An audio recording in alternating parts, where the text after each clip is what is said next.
what I spent in the second week of July. In the plan for week 2, I had allocated £30 against the 11th of July. That was my birthday and I thought I might have a takeaway that night, and £80 against the weekend because I was hosting some of my friends. In total, I had planned to spend £110 this week. To recap, I'd left week 1 with a total spend of £72.20 out of a planned £80 budget, so I'd come in slightly under in week 1. Week 2 started with an unplanned spend on the Wednesday evening. I ended up visiting a friend in hospital. I grabbed a meal deal for my dinner and some biscuits to take over with me. That cost me £12 that I hadn't planned to spend at all. I started my new job this week, and on Friday my team went out for lunch. The lady I was hired to cover was finishing up, so it was to celebrate her.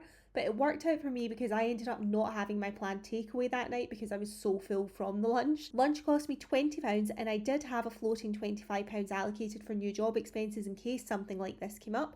So that came under that, and it meant my £30 takeaway budget theoretically didn't get used. My hosting exceeded my planned budget though. I spent £101.50 hosting. I posted a separate video with breakdown of that. That's my previous video to this one, so if you want to check it out, it's on my profile. So I was £21.50 over my planned £80. In total, for the week, I spent £133.50 against a planned weekly budget of £110. When I take my £25 floating for new job expenses into account, it luckily evens out. It takes my monthly total spend so far to £205.70, so I have £194.30 left of my £400 budget. Looking at my plans, I have £145 allocated against specific dates, and I had £40 floating to possibly get my nails done this month, which I would still like to do. As long as I don't go over any of my planned spends or have anything else unexpected rear its head, I'm hoping I should still come through the month on budget overall. So keep your fingers crossed for me, and either way, succeed or fail, I'll be posting updates and letting you know how I get on.